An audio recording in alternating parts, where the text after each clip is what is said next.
Hi, my name is Tina and this is Knitting Blooms. You can find show notes for everything I talk about on my blog at www.knittingblooms.com. And if I miss a link, please feel free to contact me on Ravelry as Bloomingknitter, or you can email me at knittingblooms@gmail.com. Come and join the Ravelry group so you can be eligible for all the prize drawings. And be sure to introduce yourself so that I can get to know you also. You can also follow me on Instagram and Twitter as Bloomingknitter. And don't forget to click the like button on Facebook for Knitting Blooms. Today I'm going to be reviewing the ebook Head to Toe by Cooperative Press, which can be purchased on the Cooperative Press website for $16.95. Or you could also purchase the PDF as well as the print version on the Cooperative Press website for $26.95. Just as the title suggests, this book contains patterns for parts of the body from head to toe, including the head, the neck, the hands, and the feet. This book contains a total of 24 patterns. What I expected when I saw the title of this book was patterns that would coordinate with one another for the head to the toes.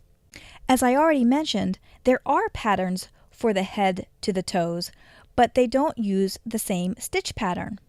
But they do use some of the same techniques, like color work, twisted rib, cables, and textured stitches. I did notice that almost all of the patterns were marked for an intermediate knitter, but I think an adventurous beginner would also do just fine with these patterns. One of the things that I really liked at the beginning of the book was the Things to Know section. And in that section, there is some information about yarn substitution. A more seasoned knitter will already know to consider not only the gauge and the weight of a yarn substitution, but also the fiber content. Although someone who hasn't been knitting very long may not know that these are important factors. There is also a section concerning swatching, and it mentions that if you are going to be knitting in the round, you should be knitting a swatch in the round. And again, this is something that maybe a knitter who hasn't been knitting very long may not realize is important to think about. On the other hand, in the Tips and Techniques section, it mentions that a pattern may tell you to work each stitch as it presents itself, meaning if the stitch below is a knit stitch, then you would knit that next stitch. And if the next stitch was a purl stitch, you would purl that next stitch. However, there are knitters that do not know how to read their knitting and may not realize what stitch they are supposed to do in that particular case. So I do recommend that if you would like to knit a project out of this book, that you learn how to read your knitting to be able to tell whether you are working a knit stitch or a purl stitch.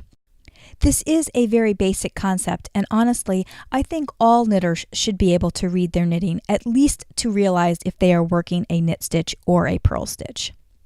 I found that most of the patterns in this book, although they are simple concepts, they are very creatively designed.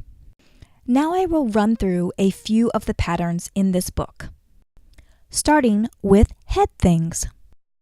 The first pattern that I will talk about is the Northumberland hat.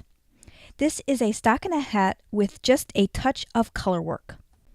The next hat is the Simonside, which is a ribbed hat with a wide cable. The next hat is Degar, which is I think how you pronounce it. It is a stockinette hat with a splash of twisted rib to add pizzazz. And then there's the Whalum hat, which again has twisted rib with a little twist on that. And now we will move on to the neck things. The first being Harbottle, which is a simple cow with a bit of a texture, followed by Tyne Green, which again is a simple pattern but has a cable. And then there is Checkers, which incorporates a Mobius and is worked in a basket weave type pattern. Followed by Milfortlet, which is a scarf that has lots of different textures throughout the scarf. And if you would like to do some color work in a scarf, then try Wetland, which uses the double knitting technique. And now we move on to the hand things. The first pattern is Doodle Gloves, which uses color work, and there are patterns for both mitts and gloves. And then there's Chevoit Hills, which incorporates different textures to make some fantastic mitts. And if you're looking for just a simple rib with a bit of cable, then try the backhand hitch. And now moving on to a couple of the foot patterns.